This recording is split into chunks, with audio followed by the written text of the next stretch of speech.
Kisah Daniel Ali mewartakan Kristus yang tersalib. Pada tahun 1959, saya dilahirkan dalam sebuah keluarga Muslim di Kurdistan di Irak Utara. Saya adalah anak kelima dari sebuah keluarga besar. Budaya Arab dan agama Islam adalah pengaruh yang amat dominan yang menaungi 3 negara di Irak. Namun negara yang terbesar adalah Kurdistan. Saya memulai belajar secara formal bahasa Arab pada saat usia saya menginjak 12 tahun. Seiring berjalannya waktu, pada saat saya berusia 16 tahun, saya menulis puisi dalam bahasa Arab yang beberapa di antaranya telah diterbitkan pada awal tahun 1976. Kegiatan politik saya di oposisi Kurdistan untuk melawan Saddam Hussein sebagian besar terjadi di Irak.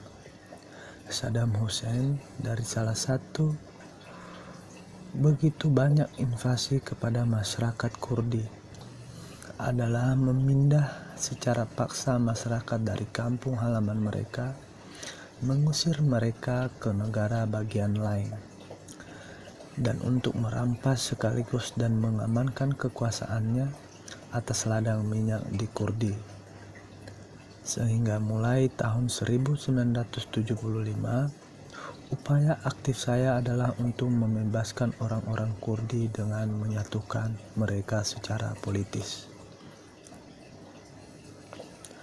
Dan untuk ini saya telah mengalami begitu banyak penderitaan di penjara dan juga telah disiksa beberapa kali oleh Saddam.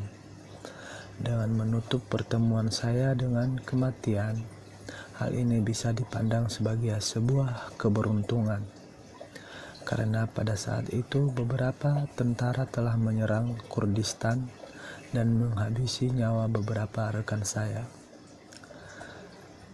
Telah berkali-kali Tuhan menyelamatkan hidup saya dari kematian yang tampak datang begitu dekat melalui keputusan hakim pada sebuah bom kimia yang jatuh seperti hujan di Kurdistan.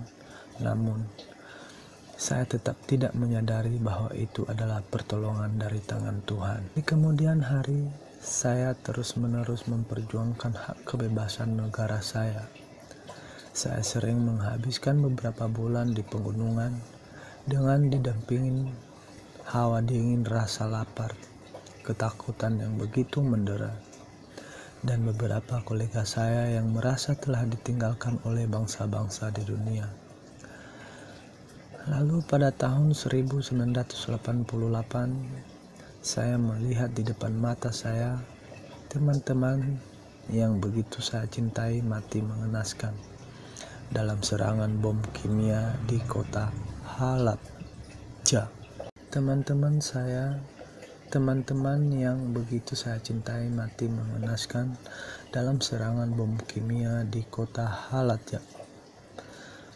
Saya mulai memahami kelemahan dari setiap orang karena dosa-dosanya dengan keputusan hidup tanpa naungan Tuhan. Ketertarikan awal saya pada iman Kristiani sejak awal hidup saya, hati saya begitu tertarik pada cara hidup orang Kristen, terutama dari kenangan saya yang paling awal dari tetangga Kristen saya. Banyak hal dari mereka yang telah memberikan sebuah contoh yang indah dari kasih Kristus. Mengingat mereka telah meninggalkan saya, maka saya sadar sebuah relasi nyata bahwa Allah telah memanggil saya, bahkan sejak masa kecil saya. Suatu hari, seseorang Katolik Armenia memberikan kepada saya sebuah buku tentang para martir dari gereja awal. Saya membacanya dan terinspirasi untuk membela secara hidup dan mati kebebasan teman-teman saya di Kurdistan. Saya mempunyai kebiasaan senang membaca selama masa-masa mudaku dengan membaca secara luas ilmu teologi, filsafat, dan sejarah. Karena hal tersebut saya telah menjalani seorang yang fasih dalam bahasa Inggris, yang juga dipengaruhi dengan membaca karangan Voltaire, Hegel, dan Dickens, dan beberapa nama terkenal lainnya. Akhirnya saya melanjutkan studi saya pada iman Kristen kepada Santo Thomas Aquinas dengan investasi yang konsisten dan perbandingan teologi antara Islam dan Kristen. Saya mulai mengenali kebenaran agama Kristen pada awal tahun 1982, tapi hal ini hanya pengakuan secara intelektual saya. Saya hanya mengakui bahwa Yesus adalah seorang Mesias, namun saya tidak mengenal Ia secara pribadi. Beberapa saat setelah Perang Teluk Persia, saya menikah dengan Sarah, seorang Kristen dari Amerika. Lalu saya mengatakan kepada istri saya bahwa saya percaya Yesus adalah Mesias. Namun dia sama sekali tidak mempunyai niat apapun untuk mengubah saya menjadi seorang Kristen. Saya melakukan hal ini dengan fakta bahwa saya mengakui dan percaya sepenuhnya bahwa Yesus adalah seorang Mesias. Muslim memahami istilah-istilah ini dengan perbedaan yang signifikan dari cara Kristen memahami mereka. Istri saya tahu bahwa hal ini adalah kesepakatan serius dan tidak main-main. Kami telah bertahan selama 2 tahun ke depan dari semua badai yang mengeluti hubungan pernikahan kami yang berbeda budaya dan agama. Melalui banyak argumen dan ketidakkesepakatan yang pahit, saya berlahan-lahan mulai melihat bahwa Sarah terus memaafkanku, mencintai saya, dan ingin saya menjadi diri saya sendiri. Lalu tanpa sepengetahuan istri saya mulai menyadari bahwa istri saya adalah kesaksian hidup nyata dari pribadi Kristus dalam perjuangan pernikahan kita. Pada akhirnya, saya mulai bangun pada malam hari untuk membaca kitab Perjanjian Baru secara diam-diam. Hal ini semakin mendekatkan kepada Tuhan karena saya telah bertemu dengannya di dalam sabdanya yang kudus, yaitu kitab suci. Di kemudian hari kami berangkat ke Amerika Serikat pada awal tahun 1993 untuk melanjutkan usaha kecil Sarah yang telah berjalan pada saat itu. Dan saat itu juga saya telah menyisihkan sebagian besar hidup saya untuk mempelajari teologi Islam dan kekristenan. Observasi ini membawa saya pada sebuah perjalanan yang akhirnya telah membawa saya kepada Yesus Kristus, yang saya akui secara intelektual sebagai seorang Mesias. Namun pada saat itu bagaimanapun juga saya belum membuat komitmen untuk segera dibaptis. Baptisan konversi dan gereja Katolik. Suatu hari saya didekati oleh dokter gigi,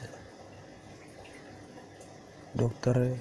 Blevins, yang berdoa bersama dengan saya pada akhirnya membawa iman saya kepada Kristus selama musim panas tahun 1995. Saya kemudian dibaptis dalam Kristus pada tanggal 17 September 1995, dan mulai hari itu semua yang ada di dalam hidup saya berubah.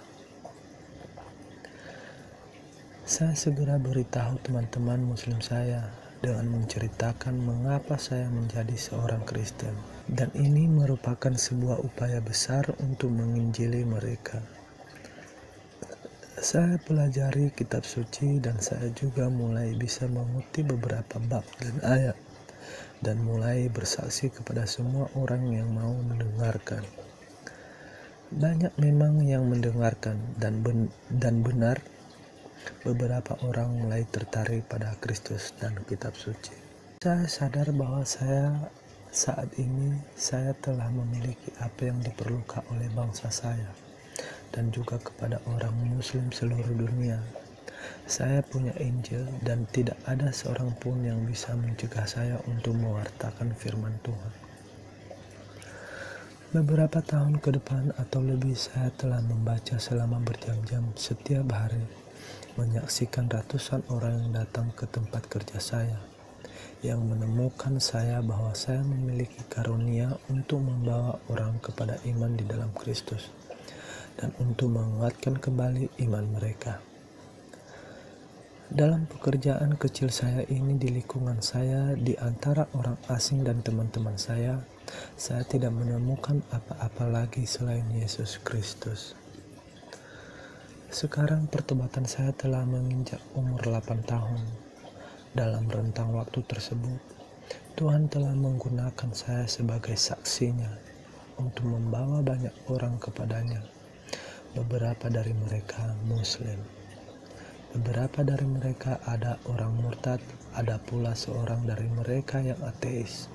Sebab barang siapa malu karena aku dan karena perkataanku di tengah-tengah angkatan yang tidak setia dan berdosa ini, Anak Manusia pun akan malu karena orang itu apabila ia datang kelak dalam kemuliaan Bapa-Nya, diiringi malaikat-malaikat kudus. Markus 8 ayat 38. Segera setelah pembaptisan saya, Sarah dan saya memulai studi Alkitab dalam ruang lingkup lingkungan, dan setiap orang dan berbagai denominasi bisa datang. Suatu saat pada saat kami sedang studi kitab suci, datanglah seorang bocah tetangga saya berumur 9 tahun, namanya adalah Joe Sobran, yang membacakan kepada kami pertanyaan dan jawaban dari Katekismus Baltimore. Sarah dan saya sempat terkejut pada beberapa pertanyaan unik yang juga disambut dengan sebuah jawaban sederhana dan begitu mendalam dari setiap bab. Si Joe kecil pun tidak menyerah. Ia bertanya kepada kami, mengapa tidak menjadi seorang Katolik saja? Dia berjanji akan menanamkan setiap benih setiap kali ia berbicara kepada kami berkaitan dengan iman Katolik. Suatu malam, Sarah dan saya sedang menonton televisi, dan saat itu ada siaran misa di sebuah stasiun televisi yang bernama EWTN. Dan tepat sekali ketika imam itu mengangkat hosti, kami terkejut karena hormat yang begitu indah dari umat kepada Yesus. Dan kemudian imam itu mengangkat piala yang juga merupakan sebuah keindahan bagi kami. Keindahan dari jubah imam menunjukkan kepada saya sebuah arti bahwa hanya yang terbaiklah yang bisa kita berikan kepada Allah. Sarah dan saya tiba-tiba mengerti bahwa keindahan dalam gereja Katolik berada di sana, karena itu benar-benar rumah Tuhan. Pada tahun 1996, Sarah dan saya diperkenalkan dengan teolog Katolik bernama Pastor William G. Most, yang juga mengajarkan kami berdua teologi Katolik. Dia dengan murah hati memberikan waktu setiap hari Minggu selama 1,5 tahun untuk membawa kami berdua ke dalam gereja Katolik. Kami diterima ke dalam gereja Katolik pada 13 Juli 1998 dengan sebuah misa khusus. Pastor William kemudian meninggal pada bulan Januari tahun 1999. Hal itu bagi saya adalah sebuah berkat kekal, di mana dengan duduk di kakinya dan belajar iman Katolik, mendorong saya untuk berbuat sesuatu di mana Kristen dan Muslim bisa berdialog. Setelah kematiannya, saya terus melanjutkan misi hidup saya untuk mencapai Muslim. Dan misi ini berbuah kesuksesan, namun dengan urgensi yang baru. Setelah peristiwa mengerikan pada tanggal 11 September 2001, ini jelas menjadi sebuah pilihan bagi banyak orang, bahwa Muslim dengan begitu agresif akan menginjili. Barat melalui bagian bentuk jihad mereka atau kita yang akan menginjili mereka dengan kabar baik Yesus Kristus. Saya telah meminta untuk berbicara beberapa kali sejak tragedi itu. Pembicaraan ini berbicara tentang realitas Islam, strategi mereka untuk mengubah kita menjadi Islam, dan apa yang bisa kita lakukan untuk mendengar dan menerima mereka dalam pangkuan gereja. Di masa lalu orang-orang Kristen telah tergantung pada Alkitab untuk menginjili umat Islam. Namun strategi ini telah diketahui secara pasti oleh kaum Muslim, karena mereka percaya bahwa orang Kristen dan Yahudi telah merusak Alkitab. Namun sebaliknya kita harus mengembangkan bukan sebuah metode untuk menjangkau umat Islam dengan menggunakan sumber mereka seperti Al-Quran dan berbagai tradisi tentang Muhammad. Namun semua dari kita di Barat harus belajar sekarang untuk belajar bagaimana melibatkan agama dan budaya yang sama sekali asing bagi budaya Yahudi dan Kristen. Peristiwa ini menyerukan kepada kita sebuah strategi baru. Semoga Tuhan membimbing dan memperdayakan kita untuk tugas ini dengan kuasa Roh Kudus dan kasih karunia Putranya Tuhan kita Yesus Kristus. Berikut adalah sebuah kesaksian hidup pertobatan seorang Islam menjadi Katolik. Di sini kita belajar bahwa rahmat Allah tidak hanya ada terus-menerus dalam gereja Katolik, namun rahmat Allah ada di dalam hati nurani setiap orang, sehingga memampukan setiap orang untuk menemukan Allah benar di dalam Yesus Kristus dan juga gereja para rasul gereja Katolik. Sehingga kini kita diajak mengerti bahwa kita harus membedakan antara rahmat dan keselamatan. Gereja Katolik mengetahui bahwa di luar gereja Katolik ada rahmat Allah yang bila ditanggapi ya oleh manusia dan membawa mereka dalam gereja Katolik sehingga peroleh keselamatan. Dogma di luar gereja tidak ada keselamatan. Sama sekali tidak menyangkal adanya rahmat Allah di luar gereja. Kalau tidak ada rahmat di luar gereja, tidak mungkin Sothan, EKS Protestan, Kardinal Manning, SKS Anglikan, dan Daniel Ali dari Islam mau pulang ke pangkuan bunda gereja yang kudus ini. Sekian dari kesaksian ini, semoga bermanfaat, dan kiranya semua kita membagikan, men-share video ini karena kita penting mencapai mereka. Terima kasih.